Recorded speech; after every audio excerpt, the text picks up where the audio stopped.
Yes, nizere ko mumeze neza aho muherereye. Nkuko bisanzwe ni Claude Ndayisaba muri kumwe.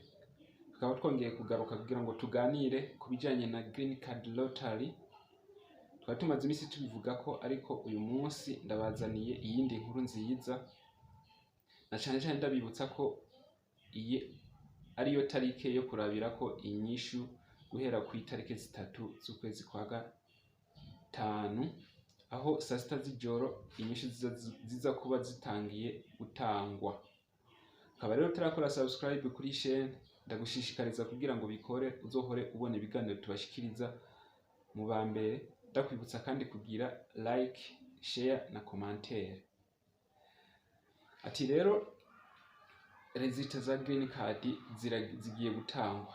Nagomera kubwire iki kintu gikurikira namba warakinye canke waraplayinze Green Card. Ukimara kubona ko wabaye selected, hariho document ukeneye kugira ngo zigufashe muri process zikurikira. Akaba arizo document rero ndabazaniye kuri uyu munsi kugira ngo turabire hamwe. Izo document zikenewe rero ngo niziye. Document ya mbere niyo bayita TOENR. TOENR ni kuvuga ngo ni interview appointment letter. Nuvuga ngo ni lettre igutumira cyangwa ikwemvita kuja muri ambassade gukora interview. Iyo utegereza kugenda uyitwaje. Iyindi document ikurikiraho ni passport. Passport rero ni document ikomeye cyane kandi y'ingenzi utegerezwa kuba ufise. Passport ngaho rero ukeneye utegereza kugenda uyitwaje passport ifise n'imiburiburi amezi 6 kugira ngo izobe expired cyangwa expire. Ndakwibutsa ko amazina ari kuri passport, imyaka iri kuri passport itegereza kuba isa n'imyaka iri muri DS 260. Itegereza kuba asa n'amazina ari muri DS 260. Uko ugira ibintu bidasa niko uriko wibuza amahirwe yuko bazoguha visa niwagera muri ambassade.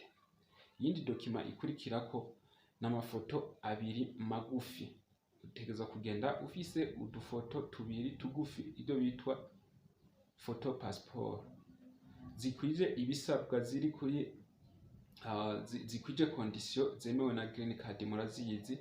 Utegereza kuba ngira abenshi mwa applyinze Green Card mubizi ko hariho amakondisiyo ifoto yawe igomba kuba ifise. Utegereza rero kuraba aho ukura ifoto, bagufotora ifoto nziza zemewe na Green Card kugira ngo niwagenda muri interview uzogenda uzitwaje kuko nazo zirakenerwa cyane.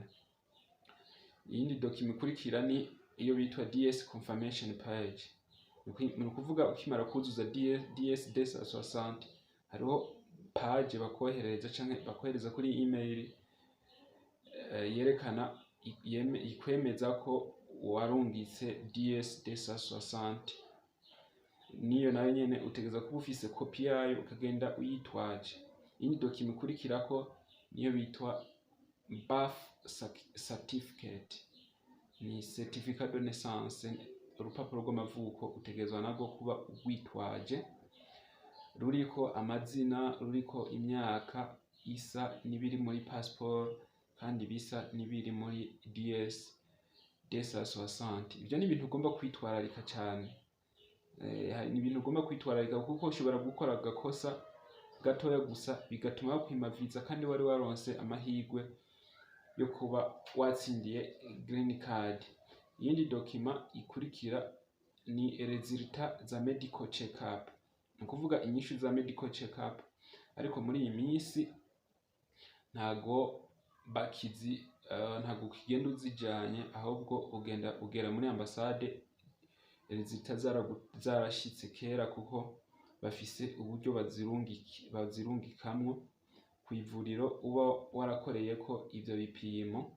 Ni kuvuga ngo bari ivuriro ryemewe na ambassade ya Amerika. Bahejeje gupima bafise ukuntu babirungika hariya muri ambassade aho uzokorera interview. Iyindi document ngaha ikenewe cyane kandi y'ingenzi ni diplome yawe. Utegerezwa kugenda ufise diplome.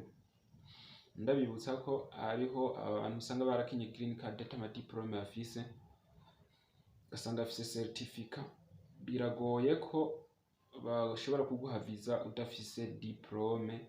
Byiza ugomba kuba ufise n'imiburiburi diplome ya high school canke diplome des humanités.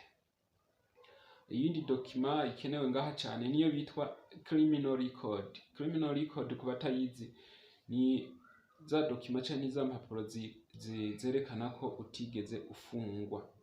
Izo nazo ziragoye kuzironka ariko urazirondera kandi ziratangwa.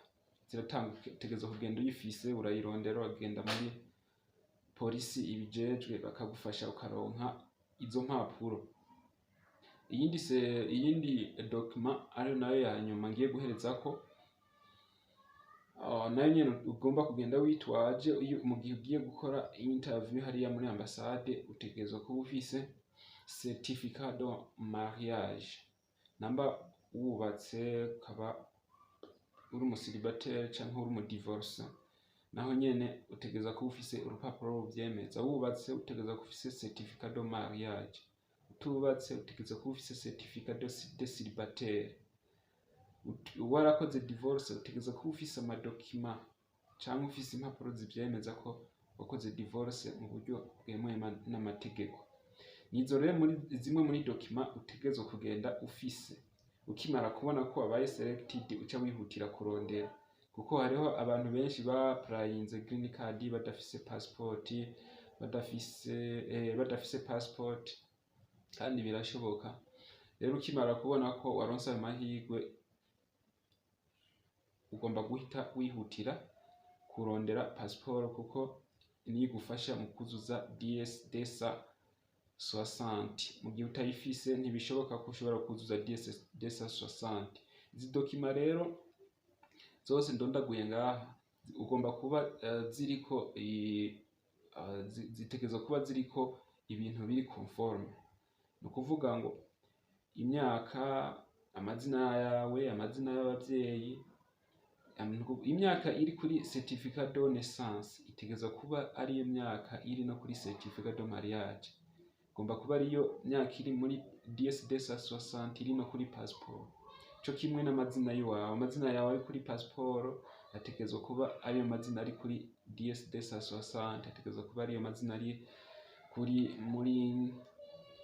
kuri diplome, ategerezwa kuba ariyo mazina ari no muri certificat de mariage. Kuko wihenze, hari abantu benshi usanga barihenze, ugasanga ngo yaribagiye imyaka ngo yari yasize muri application, ugasanga yaribagiye imyaka yasize muri DS-260, ugasanga ariko azana ibintu bidasa by'ukuri, aho uba uriko wibuza amahirwe yo kuzoronka visa igihe uzoba warageze muri ambassade.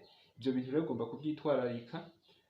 Kimara gutsindira green card ugahita ubirondera vuba na bwangu. Ndabifurije rero amahirwe masa kuba warakinye green card. Ciao ciao.